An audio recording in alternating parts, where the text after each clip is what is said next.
बड़ा करना पड़ेगा। Okay, so let's wait for something बिगर।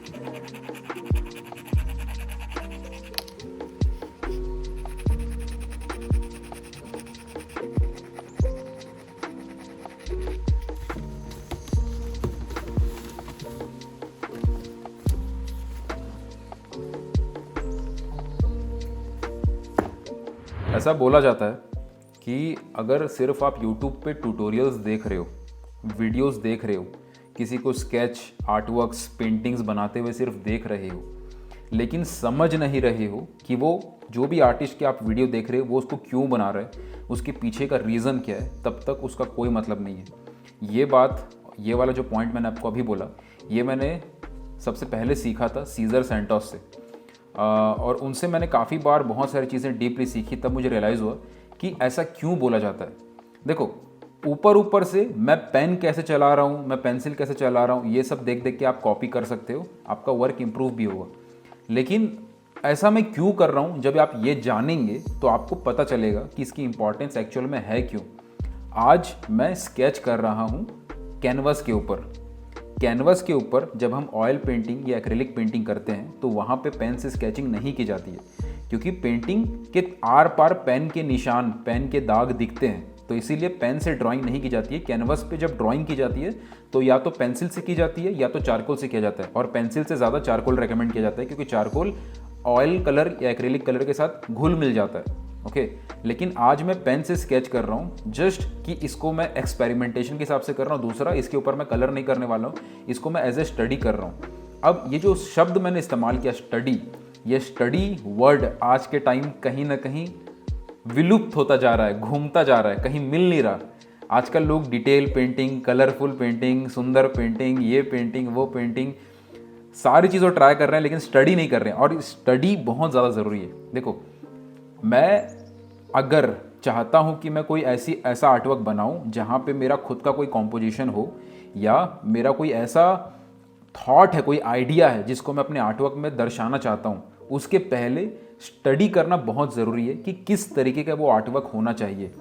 बहुत बार जो बिगनर आर्टिस्ट होते हैं वो क्या करते हैं कि वो ऐसा सोचते हैं कि डायरेक्टली एक कैनवस लो, पेंटिंग शुरू करो, मन में अच्छा फील हो रहा है कि हाँ कुछ ना कुछ तो बना देंगे, कुछ अच्छा बना देंगे, और वो बनाना शुरू कर देते हैं। और ये आप सब बताइएगा आपके साथ होता है कि नहीं होता है, कि आपका किसी दिन आपको मूड किया कि आज पेंटिंग बनाएंगे और अच्छा बनाएंगे, और आपके दिमाग में कोई थॉट आए, आपने रेफरेंस वगैरह, इमेज वगैरह इकट्ठी करी और डायरेक्ट आपने पेंटिंग करना शुरू कर दिया, और जब आपने कंप्लीट किया तो आपको फील हुआ कि सोचा मैंने बहुत अच्छा था पर बन पता नहीं क्या गया ये, और फिर आप उस कैनवास को पीछे फेंक देते हो, फिर आप दूसरा आर्टवर्क ट्राई करते हो, और ये जर्नी चलती चली जाती है। और आपको ये भी समझ में आता है कि बहुत टाइम भी लगता है उस तरीके के आर्टवर्क करने में, जहाँ पे एक बड़ा बड़ा आर्टवर्क आप लेते हो और बार बार उसको कलर करते हो, बार बार कलर करते हो, लेकिन रिजल्ट वो नहीं आता जैसा आप चाह रहे होते हो।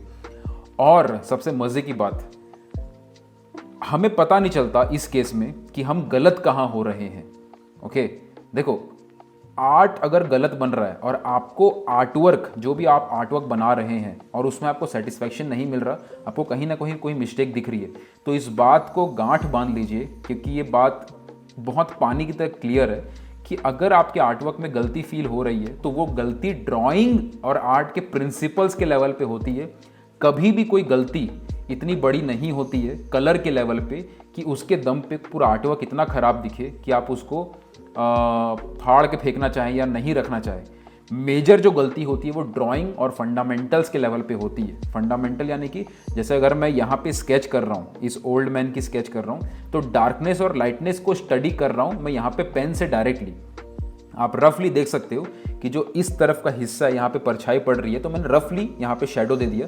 तो डार्कनेस और लाइटनेस को क्विकली जो मैं स्टडी कर रहा हूँ, ये सब प्रिंसिपल्स के अंदर आते हैं कि डार्कनेस लाइटनेस स्टडी किया, प्रपोर्शन सही है कि नहीं, सारी शेप सही है कि नहीं, ये चीज़ों को देखना, इसके ऊपर मैं मेनली फोकस कर रहा हूँ अभी इस स्केच को करते वक्त। अब जब मैं इस चीज़ के ऊपर बार बार फोकस करता रहूँगा, बार बार इस चीज़ की स्केच बनाता रहूँगा और स्केचिंग के टाइम ही इन चीज़ों को स्टडी करता रहूँगा, तो बहुत ज़्यादा चांस रहेगा कि जब मैं इसको पेंटिंग करूँगा, जब मैं इसकी पेंटिंग बनाऊँगा, तो ये पेंटिंग अच्छी बनेगी। नो डाउट बहुत सारी चीज़ें मिस्टेक होंगी, उसको ठीक करेंगे, बहुत सारी चीज़ होंगी, लेकिन मेजर गलतियाँ होने से बच जाएंगी, जिसकी वजह से बहुत सारी चीज़ों में आपको फ़ायदा होता है। पहला, आपका टाइम कम वेस्ट होता है। दूसरा, आपकी इम्प्रूवमेंट स्पीड होती है। तीसरा, आपके मटेरियल कम वेस्ट होते हैं। तो बहुत सारे बेनिफिट्स आपको मिलते हैं। और चौथा, आपकी रेपिटेशन बढ़ जाती है। जब आपका टाइम कम लगता है किसी आर्टवर्क को बनाने में, तो आप बार बार उस आर्टवर्क को रिपीट मोड में बना सकते हैं। तो अगर मैं यहाँ पे मैंने एक चेहरा लिया और उसको मैंने स्केच किया और उस स्केच को करने में मुझे 5 से 10 मिनट लगे, तो मैं अगेन 10 मिनट लगा के एक और स्केच बना सकता हूँ, अगेन 10 मिनट लगा के एक और स्केच बना सकता हूँ, अगेन 10 मिनट लगा के एक और स्केच बना सकता हूँ। और हर 10-15 मिनट में जो मैं एक और स्केच बना रहा हूँ, हर बार मुझे मौका मिलेगा अपनी गलतियों को सुधारने का। लेकिन जब आप एक पेंटिंग करते हो और एक डायरेक्टली आप एक आर्टवर्क के अंदर कलर करना, डिटेल करना, सब कुछ ट्राई करते हो, तो आप उसमें 3, 4, 6, 10 घंटे जो लगाते हो, तो उस 10 घंटे के बाद आपको वापस से 10 घंटा तुरंत लगाना पॉसिबल नहीं हो पाता है। फिर आप अगले दिन पेंटिंग करोगे या 2 दिन बाद पेंटिंग करोगे, तब तक जो तुरंत आपकी जो मिस्टेक्स आपने फाइंड आउट करी थी आपके दिमाग से निकल जाएंगी। तो बहुत सारे एंगल्स होते हैं कि क्यों ड्राइंग को और स्केचेस को, ये क्विक स्टडीज़ को इतना बोला जाता है। आप किसी भी आर्टिस्टों से पूछेंगे, जितने भी सीनियर आर्टिस्ट हैं जो सीरियस लेवल पे काम कर रहे हैं, जो प्रोफेशनली काम कर रहे हैं, आप किसी के मुंह से भी जब सुनेंगे तो वो बता रहे होंगे कि अपने स्केचेस पे, अपनी ड्राइंग्स पे, अपने फंडामेंटल्स पे काम करो। ऐसा क्यों बोला जाता है? क्योंकि इसके पीछे रीजंस हैं, और ये सारे रीजंस आज के टाइम पे कहीं गायब होते नज़र में आ रहे हैं, क्योंकि इन चीज़ों पे फोकस नहीं किया जा रहा। अब क्या रीज़न था कि मैं पेपर को छोड़ के कैनवस पे आज स्केच कर रहा हूँ? बस फन के लिए मैं कर रहा हूँ, एक बार फील लेने के लिए कि कैनवस का फील कैसा आ रहा है। मैं आपको सच्चाई बता रहा हूँ, ऑनेस्टली बता रहा हूँ, बहुत टाइम हो गया कि मैं कैनवस पे मैंने पेंटिंग नहीं की है। मैं बहुत टाइम से स्केचेस कर रहा हूँ, स्केचिंग के ऊपर काम कर रहा हूँ, क्योंकि मैं भी बहुत सारे काम में इन्वॉल्व रहता हूँ। आर्ट की फील्ड में हम लोग बहुत सारे प्रोजेक्ट्स में काम कर रहे हैं, एकेडमी को रन करना, बहुत सारे प्रोजेक्ट्स में हम लोग इन्वॉल्व हैं। तो बहुत बार ऐसा मेरे पास सिचुएशन रहता है कि मैं लंबे टाइम, बहुत ज़्यादा देर नहीं दे पाता हूँ जो मैं शुरू में दे दिया करता था जब मैंने जर्नी को शुरू किया था, क्योंकि उस समय बहुत टाइम रहता था। आज के टाइम पे इतने सारे काम बढ़ गए हैं कि बहुत कम टाइम दे पा रहा हूँ। लेकिन इस कम टाइम दे पाने का सबसे बड़ा बेनिफिट यही होता है स्केचिंग करने का कि कम टाइम में भी आपकी प्रैक्टिस कंटिन्यू रहती है। कल के डेट में आप जब प्रोफेशनल बनोगे, आपकी जब अर्निंग होनी शुरू होगी, जब अगर आप आर्ट में प्रोफेशनल बनने के लिए जा रहे हैं, एक बार आप चैट सेक्शन में पी लिखिएगा, ओके, पी फॉर प्रोफेशनल। मैं देखना चाहता हूँ आप में से कितने लोग प्रोफेशनली बनने के हिसाब से आर्ट की फील्ड में जा रहे हैं। आप सबके लिए मैं एक गोल्डन टिप दे रहा हूँ। जितने भी लोग आर्ट की फील्ड में प्रोफेशनल बनने का गोल रखते हैं, आर्ट टीचर बनना हो या प्रोफेशनली आपको आर्ट की फील्ड में अर्निंग करना है, प्रोफेशनल बनना है, type P in the comments, okay. एक गोल्डन टिप याद रखिएगा, जैसे जैसे हम आर्ट की फील्ड में, और ये मैं आपको पर्सनल एक्सपीरियंस से बता रहा हूँ, जैसे जैसे हम आर्ट की फील्ड में ग्रो होते हैं, प्रोफेशनल बनते हैं, हमारे पास काम बढ़ना शुरू हो जाता है। शुरू में आप आर्ट टीचिंग कर रहे हो, 4 बच्चों को पढ़ाओगे, 10 को, 20 को, 50 को, 100 को, एकेडमी बड़ी हो गई, टीम हायर किया, टीम के साथ आप मीटिंग्स करोगे, 100 चीज़ें, 100 काम बढ़ते हैं। क्लाइंट्स के साथ डील करना, सोशल मीडिया को संभालना, ओके, शूटिंग्स का टाइम होता है, कंटेंट क्रिएशन का टाइम अलग देना पड़ता है, 100 चीज़ें हो जाती है। फिर घर का रिस्पॉन्सिबिलिटी आपके पास बढ़ जाता है, तो काम बढ़ते जाता है, ओके। अब जैसे जैसे आप प्रोफेशनलिज्म की तरफ आगे बढ़ते जाओगे, आपके पास टाइम उतना कम होता जाएगा। तो आपने अगर शुरू से स्केचिंग, ड्राइंग, इन सब को अच्छे से, इन सब पे टाइम नहीं दिया है, सबसे पहली बात तो अगर इन सब पे आप टाइम नहीं दिया है तो आप प्रोफेशनलिज्म की तरफ जा ही नहीं पाओगे। लेकिन आपने मान लो ड्राइंग, स्केचिंग किया, उसके बाद आप कलर्स में, डिटेल्स में खो गए हो और आपने इन सबको टाइम नहीं दिया, तो फ्यूचर में क्या होगा, जैसे जैसे आपके पास टाइम कम होता जाएगा, आपकी प्रैक्टिस छूटते जाएगी। और ये मैक्सिमम लोगों के साथ होता है, और मैं आपको पर्सनल एक्सपीरियंस बता रहा हूँ कि आर्ट की प्रैक्टिस छूटने लग जाती है। इसका रीज़न ये नहीं है कि हम जानबूझ के आर्ट में हमारा मन नहीं है करने का, या हमारी प्रैक्टिस में हम करना नहीं चाहते हैं। करना चाहते हुए भी हमारे पास 100 काम ऐसे बढ़ जाते हैं जिसकी वजह से हम टाइम नहीं दे पाते हैं। और उसका सबसे बड़ा जो सॉल्यूशन है, उसका सबसे बड़ा जो सॉल्यूशन ही है कि आप कैसे इस प्रॉब्लम से बच सकते हो कि आप ड्राइंग और स्केचिंग को कंटिन्यू कर सको। क्योंकि आपकी ड्राइंग्स, ये एंगल, प्रपोर्शन, स्केचेस के ऊपर काम करना, ये जो चीज़ें होती हैं ना, ये आपको कभी भी आपके स्किल्स को वीक नहीं होने देंगी। अदरवाइज क्या होगा, आपके अगर ड्राइंग, स्केचिंग ये सब छूट गई और आप कलरिंग पे फोकस कर रहे हो, बाद में जब आपके पास टाइम कम बचेगा तो आपको फील होगा कि मैं ऑयल कलर कर रहा हूँ या एक्रेलिक कर रहा हूँ, इसमें जो टाइम लगता है मैं उतना टाइम नहीं दे पा रहा हूँ या नहीं दे पा रही हूँ, जिसकी वजह से आर्ट छूटने लग जाएगा और आपकी स्किल्स वीक होने लग जाएंगी। तो इसीलिए ये जो चीज़ें होती हैं ये आपको हर एंगल से हेल्प करती हैं। आपकी स्किल्स को इंप्रूव करने की बात हो या प्रोफेशनल बनते हुए कम टाइम में ज़्यादा प्रोडक्टिव हो जाने के लिए ये चीज़ें उस वक्त भी हेल्प करती हैं। तो इसलिए मैं शुरू से और इतनी ज़्यादा और हर वीडियो में और बहुत ज़्यादा इस चीज़ को बोलता हूँ कि अपने ड्राइंग्स, अपने प्रिंसिपल्स के ऊपर सबसे ज़्यादा काम करिए, क्योंकि ये आपको आज नहीं, आपकी पूरी लाइफ टाइम आपको हेल्प करेगा। जब आप प्रोफेशनल बनना शुरू करेंगे तब भी, आप प्रोफेशनल बन जाएंगे तब भी, और आप प्रोफेशनल बन के बड़े लेवल पे चले जाएंगे, आपके पास टाइम कम होगा, आपके पास 4 लोग होंगे, आपके पास टीम होगी, आप 100 काम कर रहे होंगे, तब भी आपके पास कम से कम 15 मिनट तो होंगे स्केच कर पाने के लिए। तो इसीलिए इन चीज़ों को अभी से सीखना, अभी से प्रैक्टिस करना, अभी से इनके ऊपर काम करना इतना ज़्यादा ज़रूरी है। ओके, अब स्केचिंग एक एक्सपेरिमेंटेशन की तरह भी होती है। ये सारे पॉइंट्स जो मैंने आपको समझाए वो सब स्केचिंग के फ़ायदे हैं, लेकिन स्केचिंग एक एक्सपेरिमेंटेशन की तरह भी होती है। आज मुझे कैनवस पे पेन स्केचिंग करने का एक्सपेरिमेंट करना था, तो मैं यहाँ डायरेक्टली पेन स्केचिंग कर रहा हूँ कैनवस पे। हालांकि कैनवस पे पेन उतने अच्छे से नहीं चलते हैं, बहुत रफली चलते हैं और ज़्यादा लेयर्स बनाना पॉसिबल नहीं हो पाता है, बट फिर भी मुझे मज़ा आ रहा है और इसको मैं एक्सपेरिमेंट कर रहा हूँ। लेकिन एक और रीज़न है कि मैं कैनवस पे भी स्केच कर रहा हूँ, और वो है कैनवस का फील लेने के लिए। कैनवस मुझे बहुत प्यारा लगता है। कैनवस मेरा, एक तरीके से आप बोलो तो मेरा सबसे पहला प्यार है। किसी शब्द से जिससे मैंने प्यार किया था सबसे पहले, वो शब्द कैनवस ही था। क्योंकि जब पहली बार मैंने कैनवस वर्ड सुना था, उस समय मुझे पता नहीं था कि कैनवस होता क्या है, दिखता कैसे है। पहली बार जो मेरे सर थे, पंडा सर, जिनसे मैं ड्राइंग सीखता था, उनके रूम में एक पेंटिंग टंगी थी और सर ने बताया ये कैनवस पे, तो मैं जाके टच करके देख रहा था कि कैनवस ऐसा होता है क्या। ओके, ये क्लास 11th या 12th की बात है जब मैंने पहली बार कैनवस देखा था टच करके कि कैनवस होता क्या। उससे पहले बस कैनवस वर्ड सुनता था मैं। तो कैनवस से मुझे बहुत प्यार है, और जितने भी मेरे प्रोफेशनल जर्नी रही है, मैंने मैक्सिमम टाइम कैनवस के साथ बिताया है। नो डाउट पेंसिल पेपर के साथ बिताया है, क्योंकि वहीं से जर्नी शुरू होती है, लेकिन as a professional maximum time मैंने कैनवस के साथ बिताया है। कि मेरे जो ऑयल पेंटिंग्स रहे और जितने भी मैंने कमीशन वर्क्स किए सारे कैनवस के ऊपर, और कैनवस के ऊपर ही मैंने प्रैक्टिस बहुत ज़्यादा करी। तो आज जब मैं बहुत टाइम बाद मैंने ये सोचा कि बहुत समय हो गया है मुझे पेंटिंग किए हुए, मुझे डिटेल्ड वर्क किए हुए, और मैं बहुत टाइम से स्केचेस ही कर रहा हूँ, पेपर पे कर रहा हूँ, या फिर मेनली तो पेपर पे ही कर रहा हूँ। कैनवस पे तो मैंने स्केचेस करने का कोई बेनिफिट बनता नहीं, तो पेपर पे ही कर रहा हूँ, भले पेंसिल से या पेन से, जिससे भी, लेकिन पेपर पे स्केचेस कर रहा था।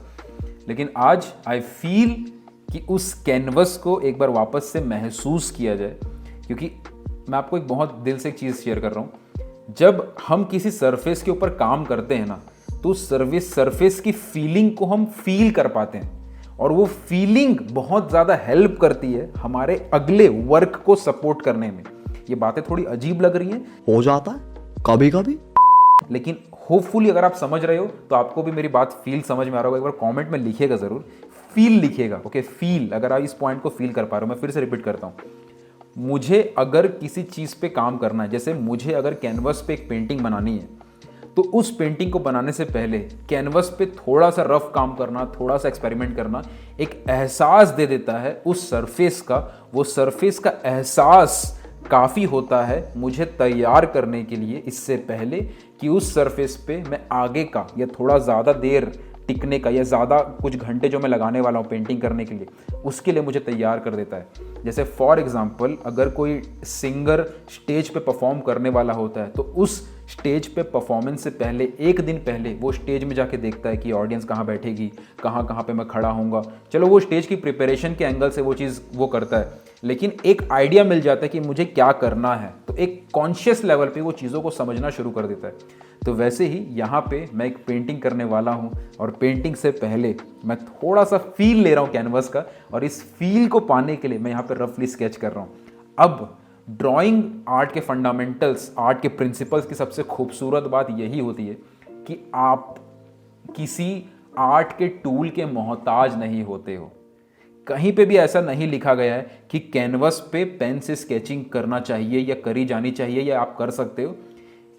क्योंकि आपको ड्राइंग आती है और आप ड्राइंग करते हो और आप फंडामेंटल्स पे काम करते हो, तो आप कैनवस उठा के उस पर स्केच कर सकते हो। क्योंकि आप ड्राइंग पे काम करते हो, क्योंकि आप फंडामेंटल्स पे काम करते हो, आप दीवार पे स्केचिंग करना शुरू कर सकते हो। क्योंकि आप ड्राइंग पे, स्केचिंग पे, आपके आर्ट के फंडामेंटल्स पे काम करते हो, आप अपने कपड़ों पे स्केच कर सकते हो, आप अपने घर के चद्दर पे स्केच कर सकते हो। करना मत, आपकी मम्मी फिर मारेगी तो आप मेरा नाम बताएंगे। लेकिन अंडरस्टैंड, कहने का मतलब ये कि ये जो फंडामेंटल स्किल्स होती है ना, कोर फंडामेंटल ड्राइंग आर्ट के प्रिंसिपल्स, ये जो कोर स्किल्स हैं, ये आपको मुक्त करती हैं, ये आपको फ्री करती हैं, ये आपको किसी टूल पे डिपेंड होने से बचाती हैं, आपको इंडिपेंडेंट बनाती हैं।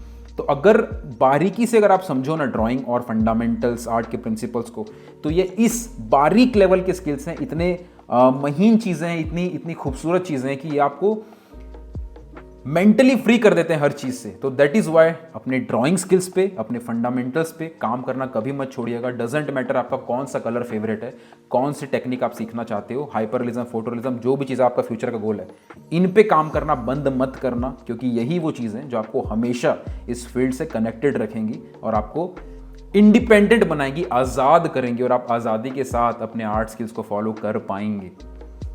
ओके, सो यहाँ पे एक रफ स्केच मैं करता हुआ इस पूरे जर्नी के दौरान, आई होप कि इस सेशन को देखते हुए आपको भी एक इंस्पिरेशन मिली हो स्केच करने के लिए। करिएगा ज़रूर, और मुझे इंस्टाग्राम पे स्टोरीज़ में स्केच करके टैग करिएगा। आप कैनवस पे नहीं कर रहे हो कोई बात नहीं, पेपर पे स्केच करिए, लेकिन करिए। स्केच विथ मी की सीरीज़ भी आने वाली, और वीडियोज़ आने वाले हैं। पुराने स्केच विथ मी की सीरीज़ को अगर आपने नहीं देखा देखिएगा, और स्केच विथ मी की सीरीज़ आएंगी जहाँ पे आप मेरे साथ लाइव स्केचिंग करते हो रॉ फॉर्म में, वो भी होगा। सो मेक श्योर कि इस वीडियो को देखते हुए भी अगर आपने स्केच किया है, नहीं किया तो वापस से पीछे जाओ, वापस से करो। ओके, करोगे तभी आप उसका फील, उसकी अंडरस्टैंडिंग समझोगे, और लॉन्ग टर्म में, आज अगर आप इग्नोर कर रहे हो फ्यूचर में प्रॉब्लम होगी। अभी से काम करो, अभी से इन चीज़ों पर फोकस करो, क्योंकि फ्यूचर में यही चीज़ें काम आएंगी। डिटेलिंग उटेलिंग तो आपको टाइम के साथ छूट जाती है, लेकिन फंडामेंटल्स ज़िंदगी भर साथ रहते हैं, साथ निभाते हैं। तो इन चीज़ों पे काम करो।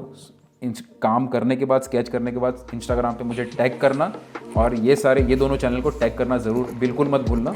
आई would love to see your work.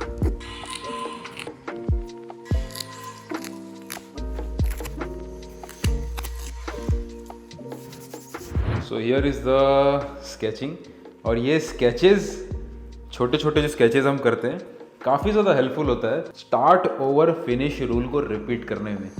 कि स्टार्टिंग का स्टेज जब हम बार बार करते हैं तो प्रैक्टिस काफ़ी ज़्यादा बढ़ पाती है, और ये छोटे स्केचेस बहुत हेल्प करते हैं। हमारे जो बड़े आर्टवर्क्स हैं या बड़े वर्क्स जहाँ पे हम ज़्यादा टाइम देने वाले हैं, जहाँ पे ज़्यादा हमें कॉम्पोजिशन और बाकी चीज़ों की सोचने की ज़रूरत पड़ती है, उस जगह जाने से पहले ये छोटे स्केचेस काफ़ी हेल्प करते हैं। और ये छोटे स्केचेस में ज़्यादा मेहनत नहीं लगती, टाइम कम लगता है, लेकिन सीखने को बहुत सारी चीज़ें मिल जाती हैं। सो हियर इज़ अ स्केच।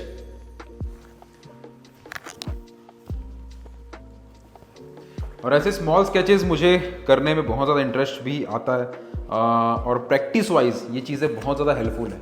तो ऐसे मैं स्केचेस करता रहता हूँ, बट मैं नॉर्मली पेपर पे करता हूँ, बट आज हमने इसे कैनवस पे किया। ओके,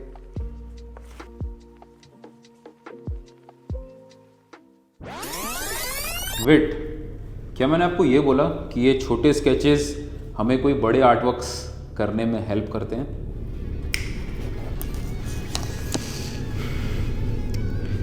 कुछ बड़ा करना पड़ेगा। Okay, so let's wait for something bigger.